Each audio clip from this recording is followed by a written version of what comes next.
girl from Miami posted a video of herself swimming in the ocean. At first it looks peaceful, calm waves, golden light, nothing unusual. But if you look closely, the water around her looks off. It's darker than it should be and covered in strange, bubbling foam. She's laughing, splashing around, thinking it's just sea foam from the waves. But the comments started flooding in. That's not sea foam. That's sewage. A few hours later, a local worker confirmed it. A sewage pipe had burst, just a few hundred feet from where she was swimming. That means the water she was playing in was nearly 30% wastewater. And the creepiest part?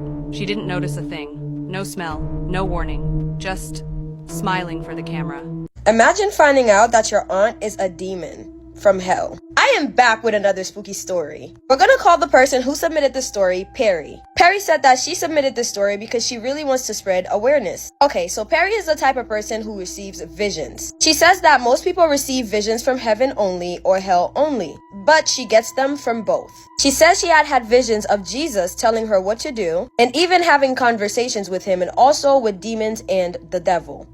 Perry says for some reason when it's with Jesus, she's never seen his face clearly, but she says that the way Revelations describes him is exactly how he is. But she sees demons clearly and their messages are always misleading. So one day, as she's randomly preparing for bed, her aunt walks into her room randomly and looks deep into her soul and says, "Life only gets worse." Perry didn't think much about it. She just prayed and went to sleep. Well, that very night, Perry had a vision. She says her visions never really involve her family members, but this time it did. In her dream, she was in her mom's room, which, by the way, she was sleeping in because her room had a problem. The vision was basically her entering her mom's room right after her aunt said that life only gets worse. She saw several heads and creepy things that kept repeating, "Life only gets worse."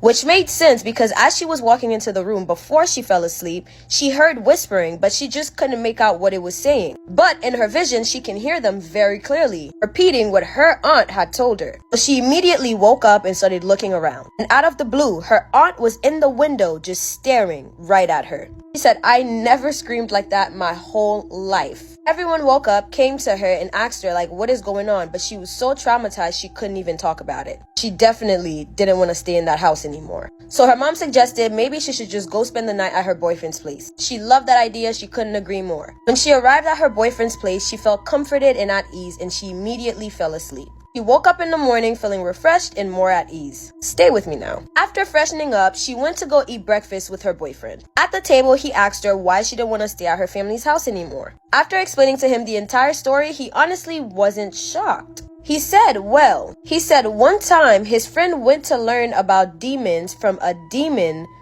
with him. So they went to go learn about demons from a demon himself. And he said that the demon, for some reason, the boyfriend is telling her that this demon wanted to see a picture of him and his entire family. So he showed the demon a picture. So Perry happened to be in that picture that the boyfriend showed the demon. And immediately he showed interest in Perry. The demon requested to see Perry's entire family. So her boyfriend, who has many pictures of Perry's family, just showed it to the demon. The demon then asked her boyfriend if Perry's entire family were demons too. To which the boyfriend replies to the demon saying, "Nah, fam. My girlfriend and her whole entire family are in fact religious, like religiously strong, and they're Catholics." Then the demon pointed at her aunt and said that whenever demons gather up, she's always there. And after that day at the table, he never brought up that story again. So Perry was so in shock after her boyfriend told her that story and felt the need to learn more about it. So she went to her aunt's old house, and the minute she got there, she just felt chills like just going down her spine. She said she saw several cult pictures and demonic symbols around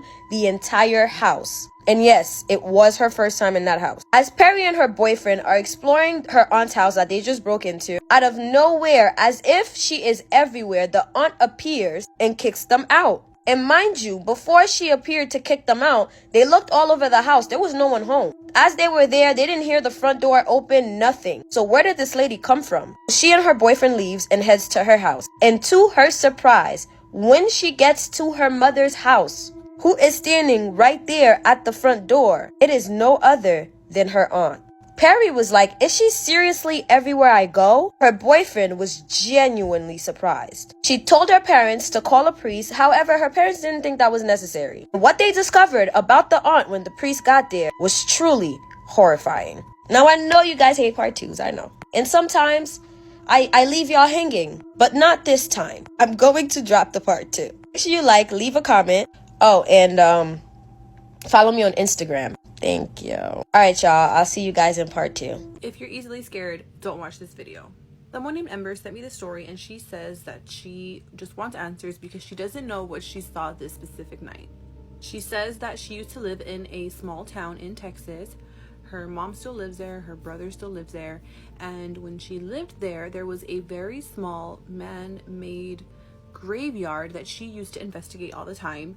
She says she wasn't a pro or anything, she just did it for fun. She said that most of the nights while she was investigating, it was very quiet. Every now and then she would see a glimpse of something, but it was never anything crazy. She says that this graveyard is small but open enough that where you walk in, you can see the whole graveyard. She says she's walking through the trees, going towards the back, and she sees a woman standing off to the corner. She said that she was surprised because when she walked in, she kind of scanned the whole area and she didn't see anybody there. She says that when she saw this woman, immediately she felt heavy. Her heart sunk, and she said that the air immediately changed. Now, she says that this woman looked pretty normal. She was wearing a blue hoodie, some blue jeans, and in this specific small town, there is quite a few people that go to investigate. They go to do ghost huntings, and normally when you see somebody, you introduce yourself. You're like, hey, sorry, I didn't know that you were here. I don't want to interrupt you. Just common courtesy. So she introduces herself and she's like, hey, sorry, I didn't know anyone else was here. I'm sorry if I distracted you. Do you live close by? And she knew she didn't because she lives in such a small town that even though you don't know everyone, you know who lives there and who doesn't. She says that what really scared her immediately was the way that this person was standing, like her demeanor. She wasn't standing like a normal person would as far as relaxed. She seemed very tense, as if she was going to lunge at her. And she says that that is when this woman takes one step towards her, and instinctively Ember takes a step back. Like, she said they were staring at each other for a few seconds, and then this woman takes another step towards her. Now, Ember says that the way that the light was shining, of course you couldn't see her face. It was dark, but you can kind of see her silhouette. But she says that the only way that she can describe this is the feeling of prey, that she was being preyed on. So she finally shines her flashlight at this woman's face, or where her face should have been, and there's nothing. It's just smooth skin. She can see the indentations where her eyes, her nose, her mouth should be, but there's nothing there. Hell no. She immediately starts running, hauling ass to her house. She is booking it out of there.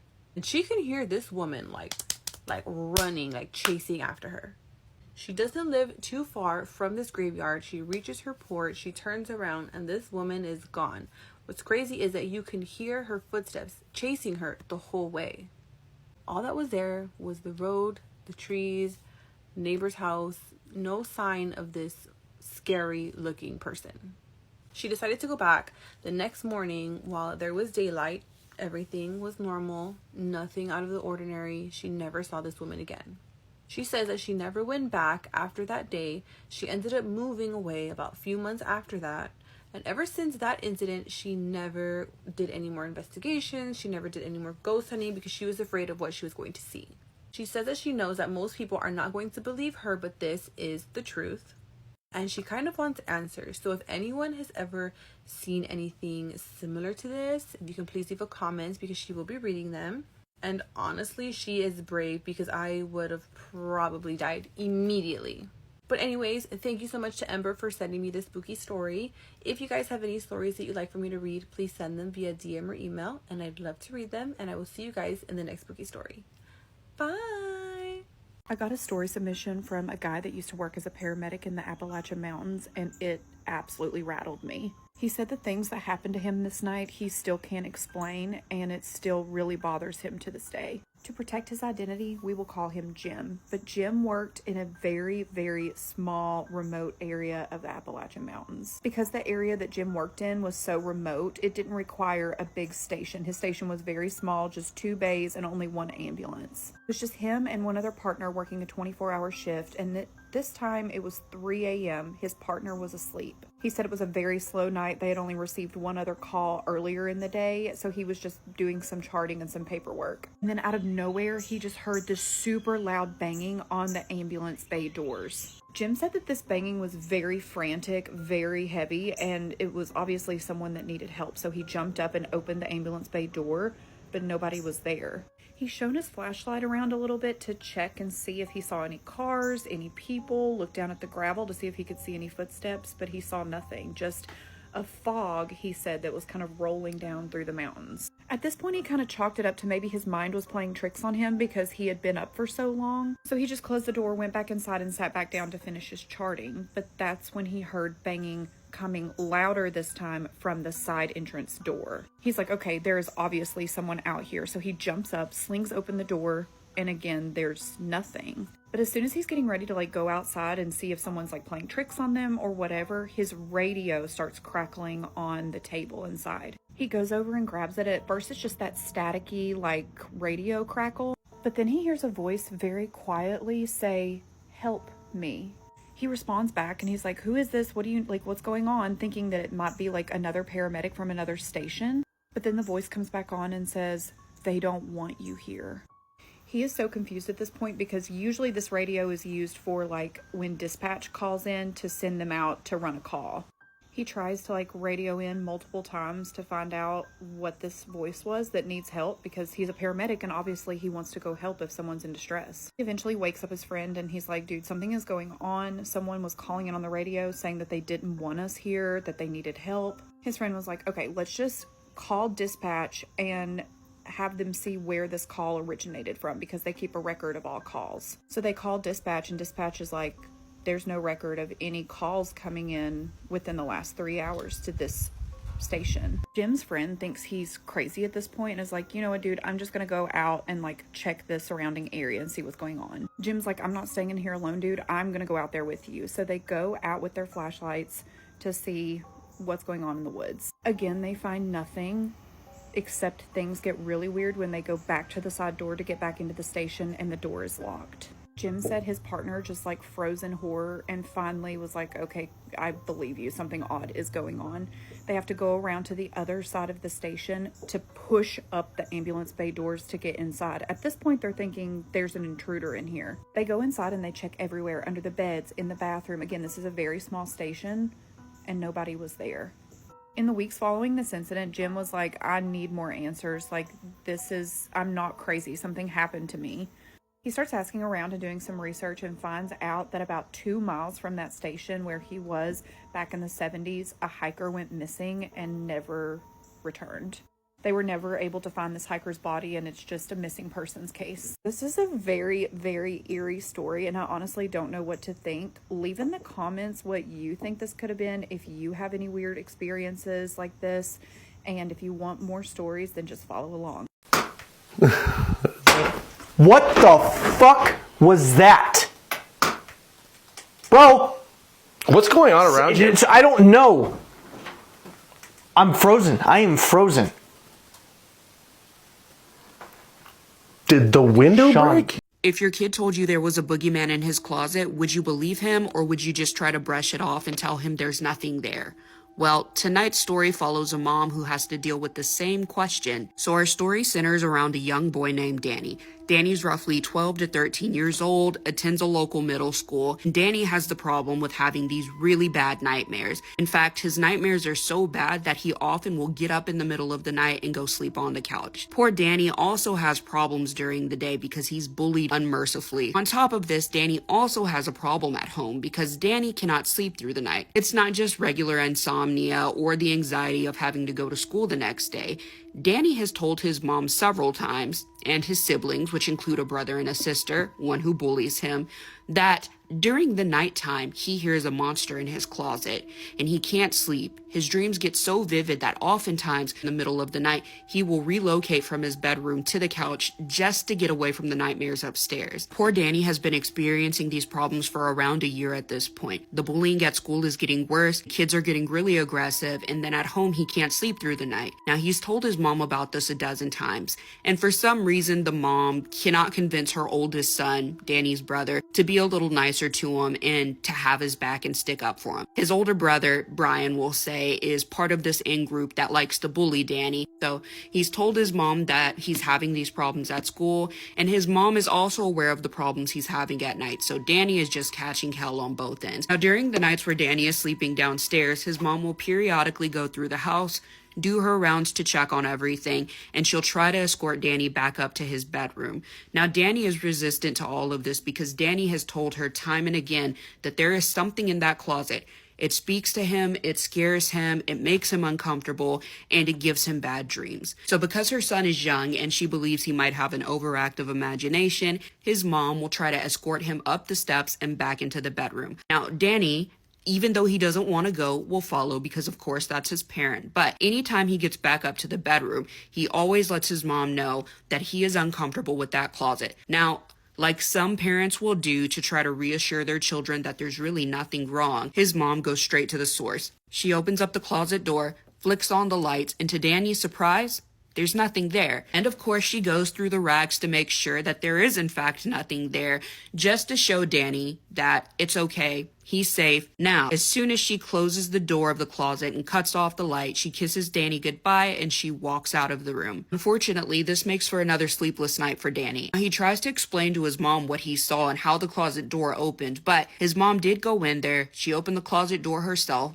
turned the light on, basically scoured the whole thing, and there was nothing in there. So at this point, although she is sympathetic, she's not really trying to hear it because as far as she's concerned, he just has an overactive imagination. The problem for Danny comes in because he doesn't sleep at night. And because he doesn't sleep at night, he's falling asleep in class. When the teacher wakes him up, she's asking him why he's having a hard time staying awake. And this is when he tells her, I can't sleep because there's a monster in my closet. And Danny having these problems all the time does not bode well for Danny. And this isolates Danny. And it looks weird and people are just not gravitating towards this poor kid. So not only is he isolated at home, he can't sleep, he's having bad days at school, but he also has no friends. And what makes it even worse is that at the end of these long days, Danny has to walk home. And because he walks home, he gets followed by this group of bullies that consist of his brother and his brother's friends. And they chase him all the way around the block back to the house. And Danny narrowly avoids getting his ass whooped if and only if he can outrun his bullies,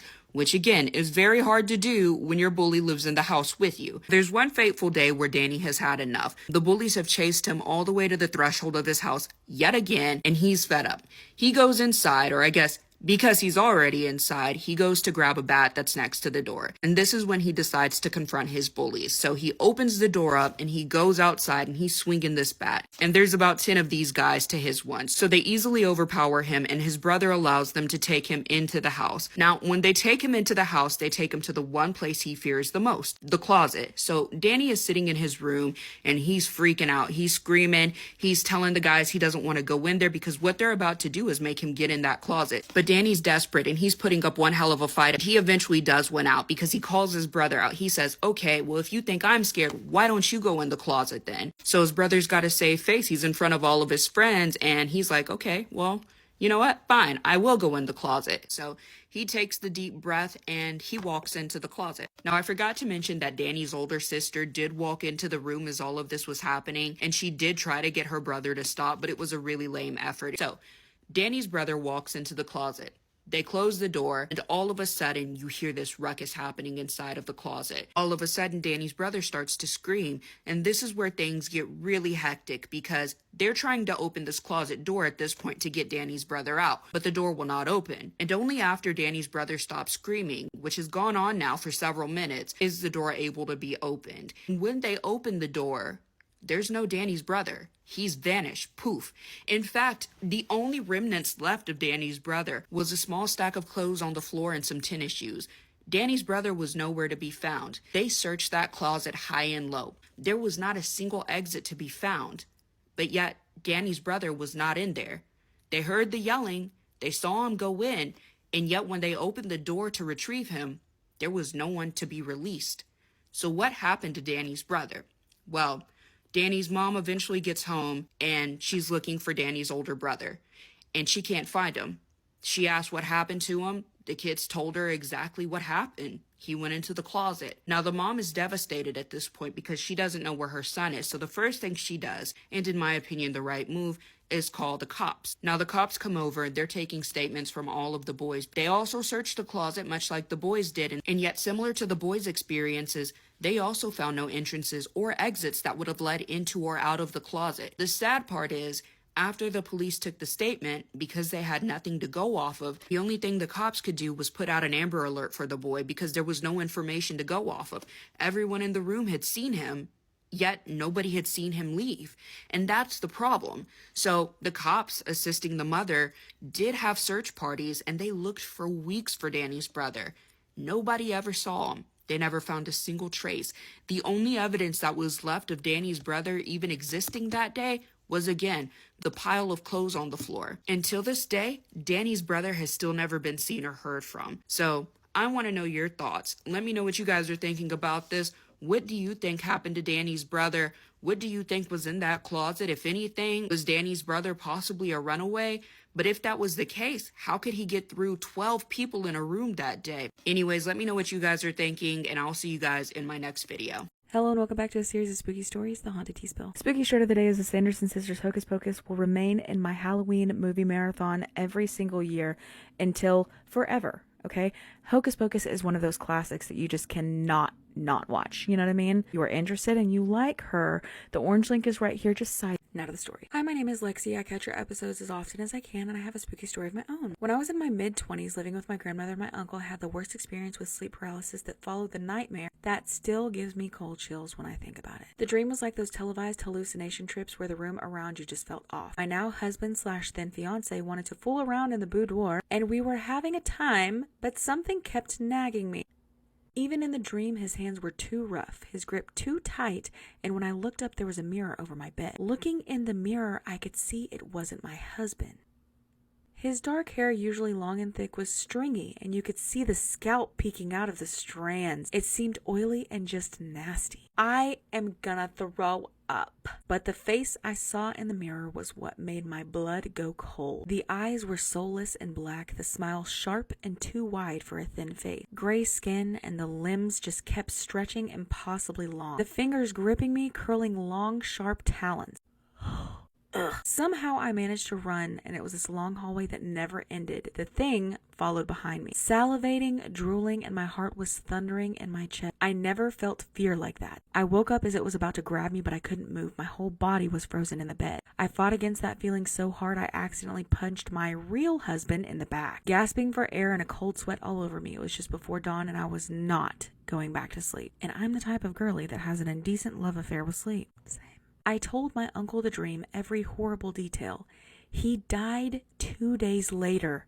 I don't know if it was related, but it was a rough week after that. I later moved pregnant with twins and living in my first place on my own with my husband. There was a window, a long glass window, right over my bed. Fuck. No. Lexi723 is my name. I can drop a pic of the thing if curious minds want to know. At least the closest that I can find. It was the first, but not the last time that I had sleep paralysis. Thanks for listening. Love the video. I'd say love the story, but that freaked me out real fucking bad. Good story for a spooky story. Bad story for a scary ass bitch. Me. Being the scary ass bitch. Lexi is LEXY723. I'm assuming that is here on TikTok. I will put the @ where you can see it. So if you go to her page, and I'm assuming if you drop in the comments that you want to see it, she will do so on her own page or maybe in the comments. I'm not sure. We will see. Rated on a scale of 1 to 10, 1 being really scary, creepy, spooky, 10 being the most. I'm getting the heebie-jeebs real bad. If you have a story of your own that you want to submit, you can do so on the link tree in my profile. Don't forget I have a Substack now. Also, we know that my Facebook was hacked and banned, these fucking bastards. But I do have another one, and I saw another creator that I follow that I love so much. She does makeup. She calls her followers Little Debs or Little Debbies, and I love it. She has a chat, and I forgot that we can do that on Facebook. Have the group chat or whatever. would anybody be interested over there? I think you have to follow me, obviously, over there. I only have like 70 followers and 40 friends because of the whole fiasco with my Facebook being hacked. But if anybody's interested, I would love to do that. That would be really cool. Interact with each other, interact with me. Follow me over there, and we can set something up. We can think of a cute little name. I said like ghoul friends in the last video. I'm sure that's already taken. So if you think of a name, let me know. I will see y'all at the next episode. Stay spooky, friends. I got an email for tonight's true scary story about a house in the Appalachian Mountains, and it is, let me just tell you, do not watch this at night. By the way, happy Easter. Yes, I love you guys this much. I am telling you a true scary story on Easter. I really need you guys to protect yourself before and after my videos, because I'm starting to get messages from people saying that after they're watching my stories, they are either getting sleep paralysis or crazy things are happening to them. So please, when I tell you to protect yourself, I really truly mean that. But tonight's submitter's name is Tangina, and she did say that I could tag her, so she will be tagged in the description if you have any questions, comments, or suggestions, and she does want suggestions. All of these stories take place at her cousin's house in West Virginia, where her aunt, her grandmother, and her cousin all live in one house together. It says that these stories take place in chronological order, and they only get scarier as they go on, and she is not lying about that. The first story takes place in 2018 when her grandmother was upstairs in her bed sleeping. Now, her aunt and her grandmother sleep in the same bedroom because her grandmother is elderly and needs help throughout the night. Her aunt was downstairs in the kitchen cleaning up, getting ready for bed, when before she could even get up there, she hears this loud bang! So of course she gets super worried and she runs upstairs because it's coming from her bedroom that she shares with her mom. So she gets up there and her mom is holding her head in pain, and she asks what happened, and she says that some invisible force that she could not see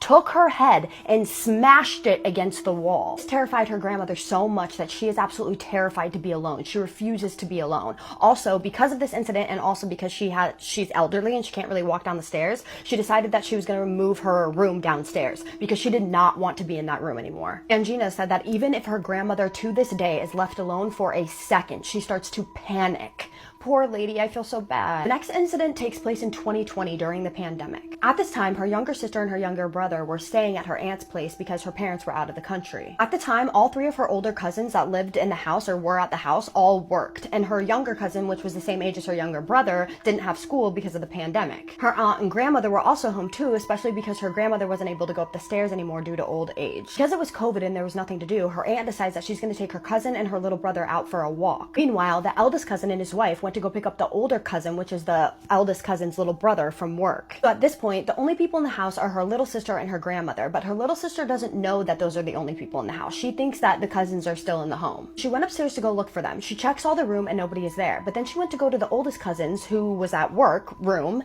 and she gets there and she sees him. He's sitting in front of the TV, sitting at the bed, just staring at the TV, and the only light in the room was reflected off of the TV, shining onto him, and he's just staring at the TV. It was completely dark in the room, and her sister couldn't see his face clearly, just like a dark shadow sitting in the room. And also, remember, this cousin is at work. Then all of a sudden she hears him say, "Come here." And she's like, "No, what do you want?" And he says, "Come inside my room." At this point, she starts to get a bad feeling, and she's like, "I'm not going in there." So she's like, "I'm gonna go downstairs and go see where my family is." So she goes downstairs and she goes to open the front door. When she checked, she saw Tangina, her eldest cousin, her cousin's wife, and then the cousin that she had just seen up in the room coming out of the car. This terrified her. She was in absolute shock. She was a mess because she told them, she's like, "I just saw him upstairs and he was telling me to come inside of his room." So she goes up to the cousin that she had just seen upstairs and she says, like, "Listen, this is what just happened. I just saw you in your room and you were telling me to come sit next to you." And he was like, "I have not been here since this morning. I've been at work." Being a tiny little girl like that and experiencing that, I would be petrified. So a couple of years later, her cousin was actually going through a rough period. He would often go and smoke in the woods. And remember, he lives in the Appalachian Mountains, so it's very forest dense. He would also drink a lot during this time. Now, it was late at night and her cousin and his wife, the same cousin who's drinking a lot's older brother and his wife, are sleeping in their room together. They always lock their door before they go to sleep, but her cousin's wife wakes up at 3 a.m. in the morning and she sees something. She sees somebody walking in circles around her bed. She could barely see anything because it was so dark and the only light was coming from the Wi-Fi router, but what she did notice is that whatever this was looked exactly like her husband's little brother, the cousin who was drinking a lot in the woods and smoking. He had long hair at this time, and she saw that it was covering his face, and he was shaking his head back and forth, and he was walking from the foot of the bed back, from the foot of the bed back. He just kept doing this. She was absolutely terrified. So she tried waking her husband up. He would not wake up. So she starts taking her nails and she's digging them into his skin. He finally wakes up. So she tells him, your little brother was just in our room. And he's like, that's impossible. We always lock the door. And he gets up and he goes and looks and the door is in fact locked. So he just tells her, listen, we'll talk about this in the morning. So they get up the next morning and they go downstairs and they ask the younger brother, listen, were you in our room last night? And he's like, no, I wasn't even home last night. They believe that something followed him back from the woods. And also they believe in their religion that if you get intoxicated, you are more susceptible to these types of things. And that's why they don't do that. He is the only one in the family who does this, who smokes or drinks out of the entire family. They've had 2 experiences of seeing shadow people that look exactly like him that were not him. So they want to know what you guys think this is. So a little while later, her eldest cousin is coming home from work and he's coming home from work late. It's around 3 a.m. and he's absolutely starving. So he goes downstairs in the basement to get food because they kept fridges down in the basement. There was like 2 of them because there were so many people in the house. He's a tall guy. So he was hunched over looking into the fridge when all of a sudden he feels like somebody is watching him. He just gets this overwhelming feeling of just dread. Then he slowly looks behind him. And this is when he sees it. A girl standing in front of him with long dark hair wearing a white dress. She's a younger girl. Her mouth is gaping open. Her eyes are rolled in the back of her head and she's just shaking her head violently back and forth, back and forth. He ran up those stairs so fast and he would not go down in the basement for a long time. So this is actually the short version of the story. So put 2 and 2 together. Now, what do you guys think about this story? Because I'm telling you right now, if that last thing happened to me, I would lose my ever-loving mind. I would never step foot in that house ever again, I swear. Honestly, if any of these things happened to me, which I mean, they've come close. I've experienced things before that have made me move out of houses before. Well, one house in particular. Do you guys think this is the same entity that is doing all of it? Like, do you think it's all one entity or do you think it's different entities? And do you think that it's the cousin bringing stuff home from the woods? Because that's very plausible. Tangina and her family would really like to know what you think. So just drop any suggestions or comments or anything that you have below. Maybe even we could tell them some things that they could do to get rid of this. Appalachian Mountains, they make me curious. Really, they do. And I kind of want to go visit them. But at the same time, like, I would always be afraid of bringing something home with me. I swear, the Appalachian Mountains are just... I also don't know what means, but that's just me telling you I'm scared. Like I said, Tangina will be in the comments, you guys, so any questions you have for her, also drop them there. Out of my favorite part, the shout outs. The first shout out is going to Lacey. Lacey, you emailed me your true scary story and you said that you have been watching my content for a long time and you absolutely love it, and that means everything to me. You have no idea. Thank you so much for being such a supporter. It means the whole world to me when people support me like this. You have no idea. So thank you so much, Lacey. I love you for that, girl. Second one is going to Clinchair34. You're commenting on my videos a lot and I appreciate you so much, and you're always so sweet. Like, you watch till the end, I know you do, because you commented on my pants and I appreciate that so much. Like, thank you for supporting my videos all the way to the end. It means the whole world to me. I love you for that. I don't know what you guys are doing this summer, but I will be living in this workout outfit, okay? Look at the back of it. Like, are you freaking kidding me right now? She does not look like that, first of all. Second of all, it has padding, so it's super supportive for the girls. It's buttery soft and form-fitting. I am obsessed with it. It's from Yo Rio. I hope I'm pronouncing that correctly, but I will drop the link for you below because, oh my gosh, and it comes in different colors. Like, girl, you know, you already know. Link for these will literally be right there.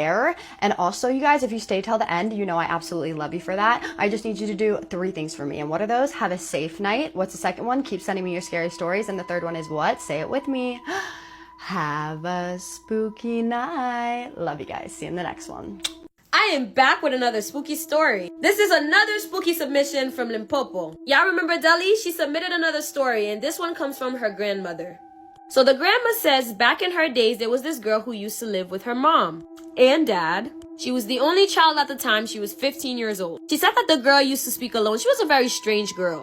She used to talk to herself, claiming that she's talking to her god friend, something like that. So one day she told her mother that her so-called god friend said that she should hunt for witches. Her mother was like, nah, you joking. She looked at her daughter like she was strange and just pretty much let it go. Like, hunt for witches? Like, what's wrong with you, girl? And she let it go, thinking her daughter's probably just bored or bluffing. And mind you, yes, she's strange, but nobody really thinks too deep into it. She did tell her mother to hunt for witches, but, you know, It's not that deep. And that was until the mom was hearing her daughter talking to herself in the middle of the night. It's the middle of the night. She's talking to herself, laughing, and she decided to go in the room to check on her daughter. And when she checked her daughter's room, she saw a big black shadow with her daughter. And her daughter was holding a cat's head and eating it. A cat's head and eating. They're eating the cats. They're eating the dogs. The mother seeing this was horrified, petrified. She literally just backed away slowly and just tiptoed back to her room.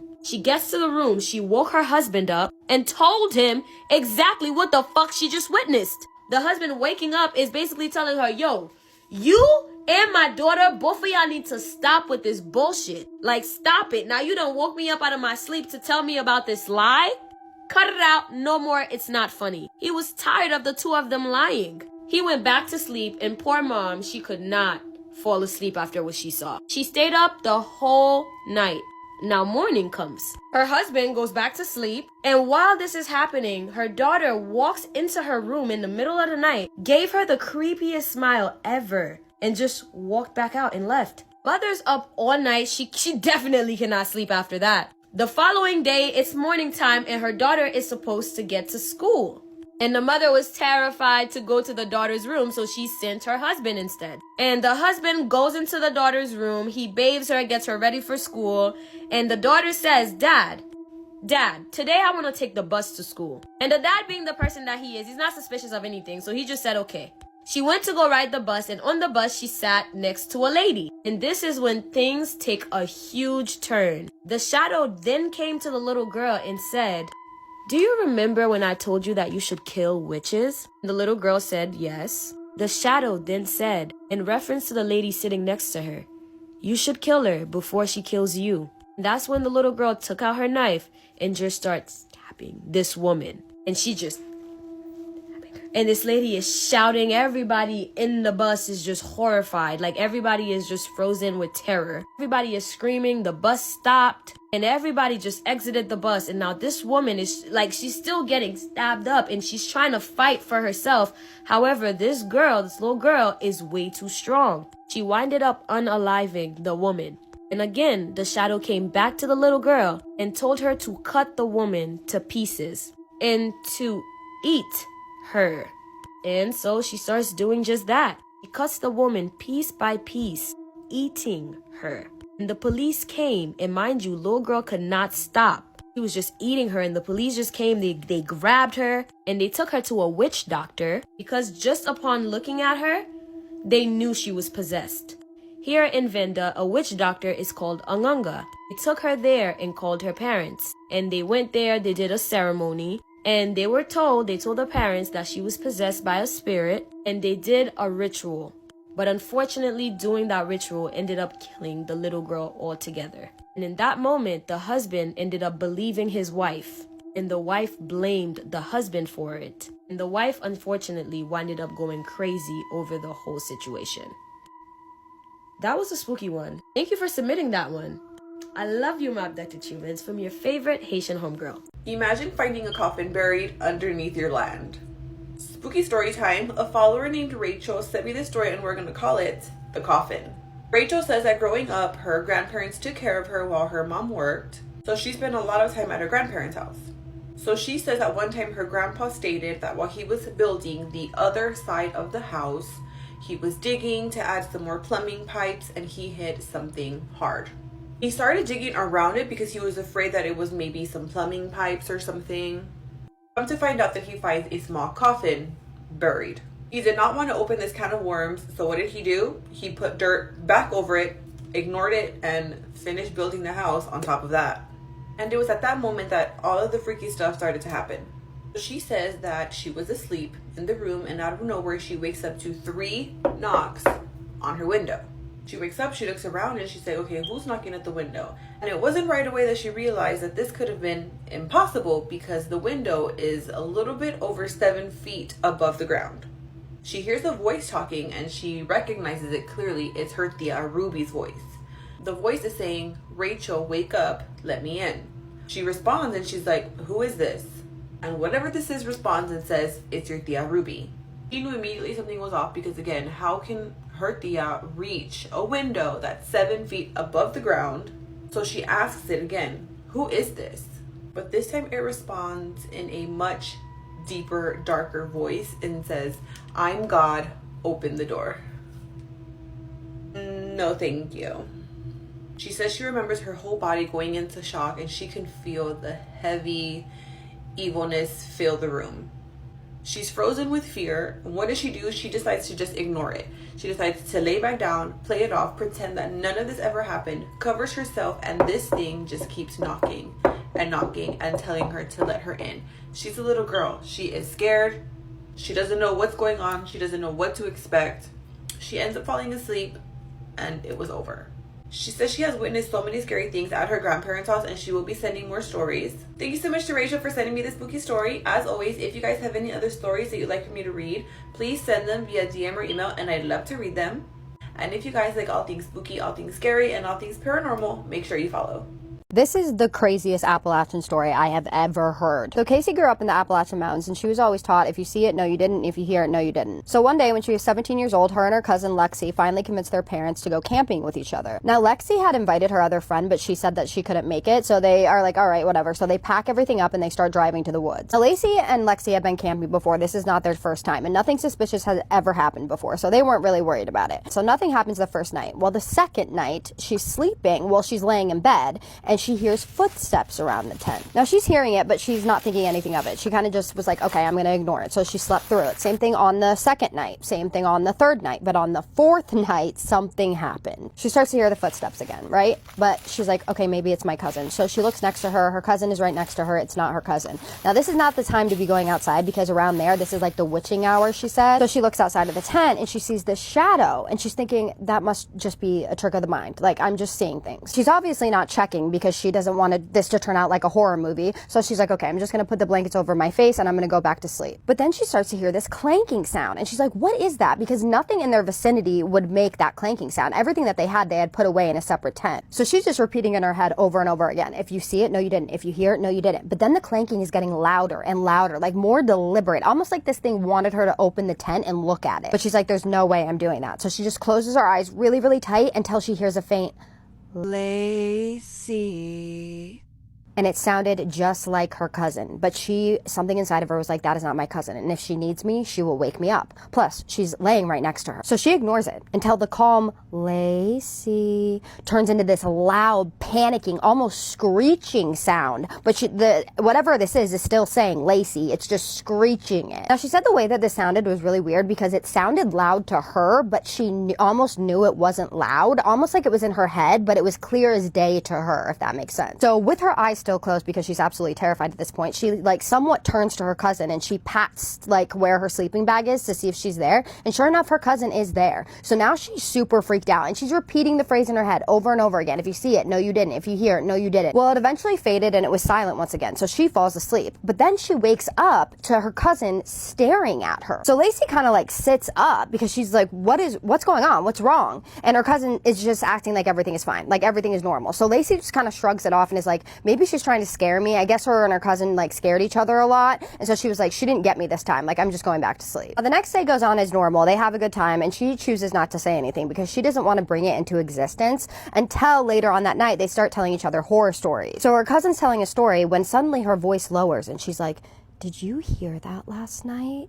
And she froze because she thought that she was asleep. In fact, she knew that she was asleep. She felt her body not moving. She could hear her like shallow breathing and she just knew she was asleep. So she's like, well, I thought you were asleep. What did you hear? And her cousin's like, I heard wind chimes and like drumming, almost like there was a ritual being performed. And she said, like, I think I was dreaming, but it didn't feel like a dream. I mean, I was wide awake, but I couldn't move my body. So was it sleep paralysis? She said she had absolutely no control of her body, but that she felt Lacey tapping her. So she wasn't asleep. So Lacey is like, well, something weird happened to me last night too. And she starts telling her cousin what happened to her. But before she can even get the sentence finished, they start hearing footsteps all around them. I say all around them. It sounded like there was a group of people marching towards them from all directions. So Lacey is frozen in fear, and her and her cousin are just sitting there not knowing what to do. And then her cousin looks at her and they both just jump up and they bolt out of there. And this is where it gets effing crazy. They're running until all of a sudden they have to stop because right in front of them is Lexi's friend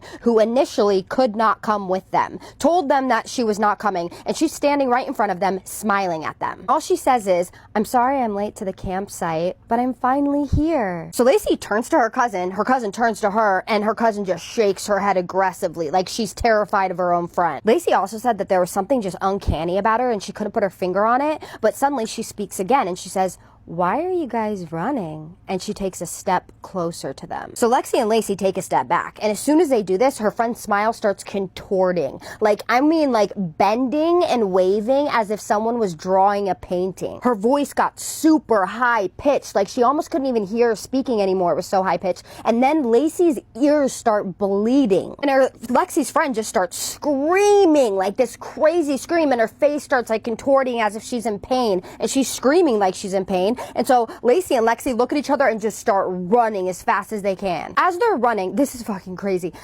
So they can still hear the marching all around them, and she turns around and she sees Lexi's friend essentially on all twos because she's running with one arm and one leg, and her face is cocked sideways. Her face is not even a face. She has multiple mouths, multiple ears, but the mouths and ears are on her face. She said it was the most unsettling thing she has ever seen. So Lacey and Lexi are running as fast as she said it was the fastest she's ever ran in her entire life, and they don't know where they're going. They have no devices on them whatsoever, and they're now lost in the forest. And they look around and the trees were like extending. She said that they were extending up from like 100 feet in the air, and she said that she would have noticed more details, but she was running for her life, so she doesn't know exactly what was going on there. So they continue to run, and they're running until finally she hears this like honking sound, and then these bright lights, and she notices that it's a car. The car stopped inches in front of them. It slammed on their brakes, and as soon as this happened, they obviously stopped, and they look around, and that thing that was chasing them was gone. They both just collapsed on the floor crying. For all they knew, this stranger could have been someone who was going to kidnap them, and they just did not care at this point. It wasn't a kidnapper though. It was some sweet lady who had kids in the car, and she actually took them to her house so that they could call their parents. She said that they told the lady the story, and she just kind of looked at them like they were absolutely insane, and that their stuff is probably still out there somewhere in the woods because they did not go back to get that ever. She also said that this experience fundamentally made her leave that area. She actually moved away. And she said that she wants everybody to know, if you ever go to the Appalachian Mountains, if you see it, no you didn't. If you hear it, no you didn't. And if you feel it, no you didn't. Wasn't that story wild? I got that and I was reading it and I was like, what is going on here? That is crazy to me. Her friend running on like two legs freaked me out. And having like the ears and the mouths on the face, I have trypophobia, and that just makes me think of that, and I cannot handle it. I cannot handle thinking about it. I would be so angry if I saw that just because of that. I don't know how scared I'd be at that point. I think I'd just be pissed that I had to look at that face. I would love to know what your thoughts, opinions, and comments are on this one. Please be respectful, but I want to hear what everyone thinks this was. Was this a mimic? Was this an SW? Like, what was this? Because I've never heard anything like this before. This is a first for me, and I read a lot of scary stories. And if anybody else has had an experience like this, you need to email me immediately, please, because this is crazy. I want more Appalachian stories for Halloween. I would like to do an Appalachian story every day until Halloween comes. So if you guys could send me them, that would be great, because that's what I want to do. I just don't have enough of them to do it, but that's what I want to do for the rest of October. And with that being said, drop all your thoughts, opinions, suggestions in the comments, please, but be respectful. And I am now going to do my favorite part, which is the shout outs. Angel Rain _213. You search me every day, and I love that so much. Thank you so much for doing that. My content wasn't hitting the FYP, or I don't know if it is or not, whatever, but I don't care because I have my little community that I absolutely adore, and I love that you search me out. That means so much to me. Thank you so much for your unwavering support and for being kind in my comments. Thank you for being excited about my live. I'm so excited for you to be there, and just thank you so much for being kind and just being here for me. You have no idea how much you mean to me as an individual, as being a part of my community, and I hope you know that. I appreciate you. I love you, girl. Miss Banana 1107, you are so sweet. You said that I was part of your bedtime routine. I love that so much. I listen to scary stories every night, so to be someone else's scary story is so great. Like, it makes me feel so giddy. I love it so much. Thank you so much for supporting me. Thank you for commenting and telling me that. Thank you for being a part of my community. It means so much to me, and I'm running out of time right now, so I'm so sorry. I wish I could say more, but I hope you know how much I appreciate you and I love you, girl. With that being said, my name is Kaisa, and I tell true scary stories on here every single night that you guys submit to me, so if you're into that, hit that follow button. Keep sending me your scary stories. Have a safe night. Have a spooky night. Love you guys so much. Can we show them the older homestead? Yeah, let's go. As you know? No, it's not. No, it's not.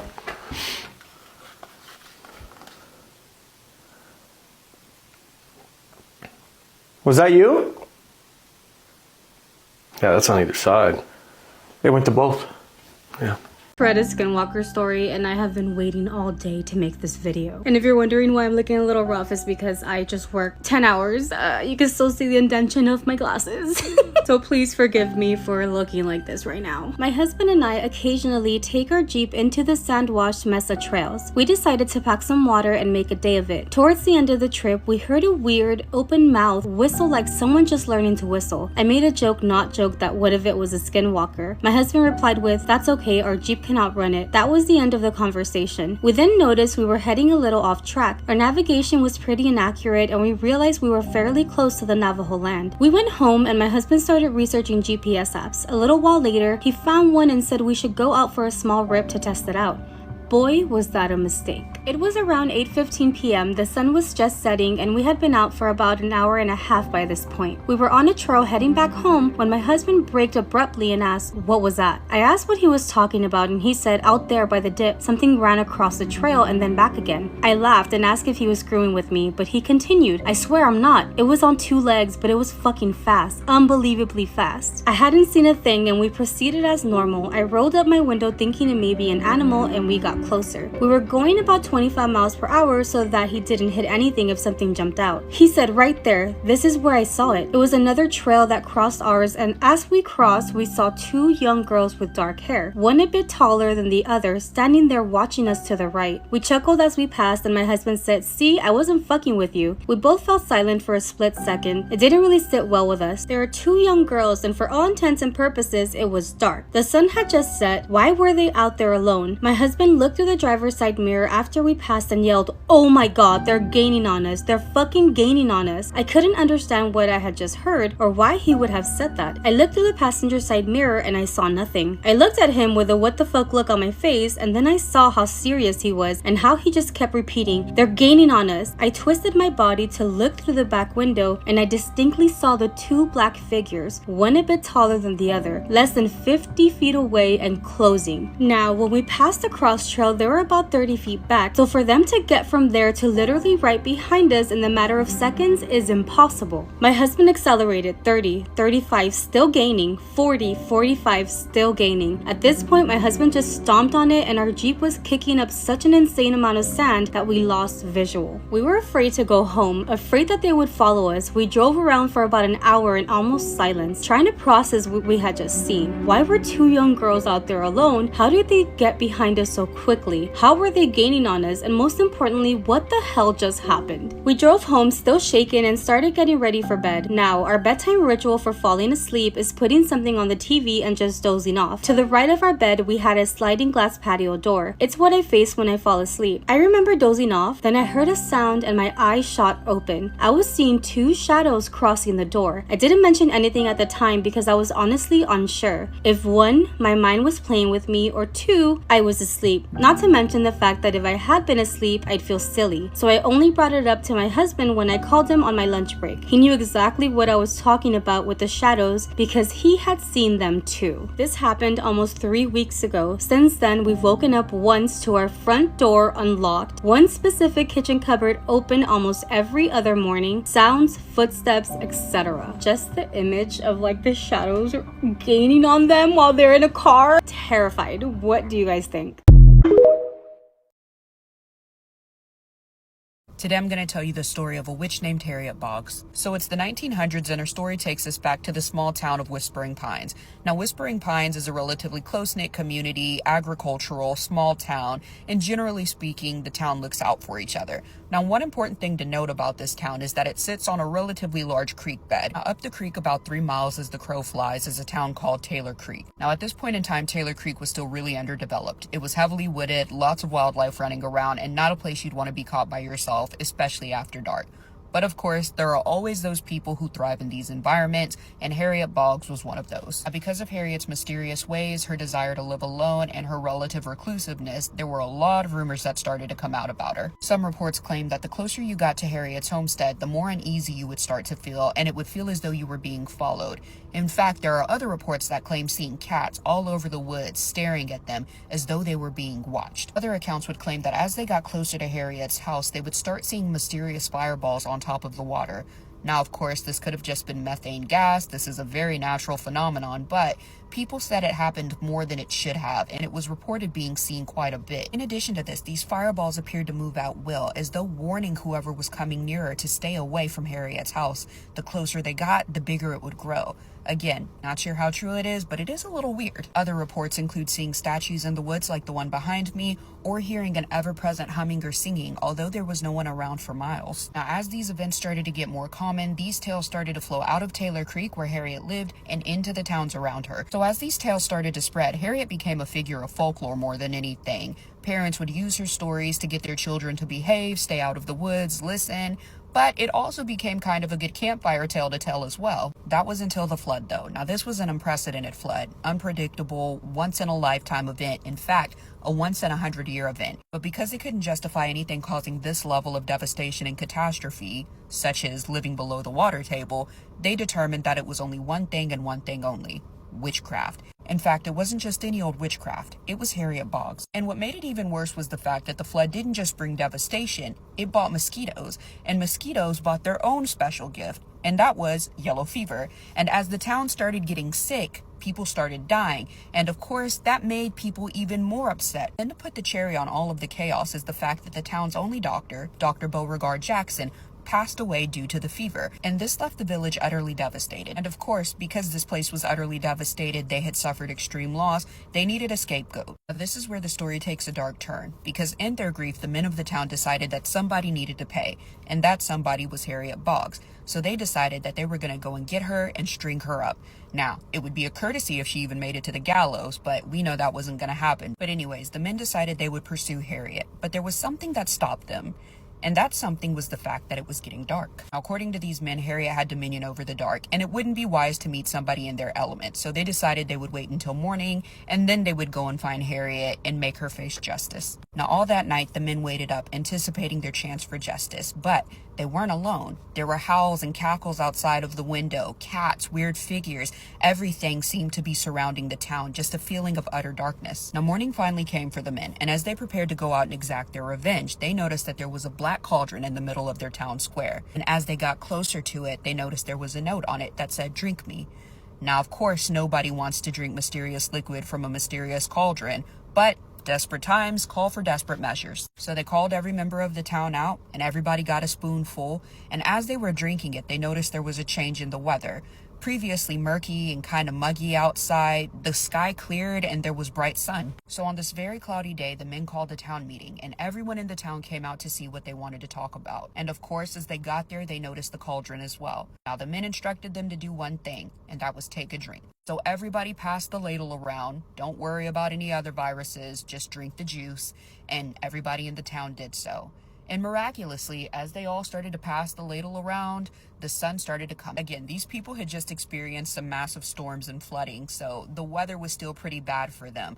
But like I said, as they started to pass the ladle, the sun came out, things appeared to cool off just a little bit, and you could feel the overall mood in the town just get a little bit lighter. Even better, in a few days, people miraculously started to recover. They gave this juice to everybody in the town who could drink it, and if they couldn't drink it, they would just pour it down their throat. So the nurses at this point were pretty happy. Again, they had even lost their doctor, so things were really starting to look up for this town. Now, at this point, because the men were pretty satisfied with what had happened with the cauldron, they decided they wanted to go and thank, again, the magic that they had accused her of using to kill the townspeople and cause the flood was now magic they were happy to have around them and magic they were thankful for. And they weren't crazy, and I will say, given the time, this was a pretty decent move on their end to thank her as opposed to... So the men set out to go find Harriet and give her a sincere thank you. But the funny thing is, as they approached where her house was supposed to be, there was a message on an old tree stump that had fallen. And as they approached the note, the men decided it was probably best to go ahead and turn around. And so they did so. And sadly, Harriet never got their thank you. But that's because on the parchment note they found tacked to the stump, it said, "Don't come looking again." And so they never did. But anyways, let me know if you've heard the story of Harriet Boggs before, and if you would have helped the town or let them pay.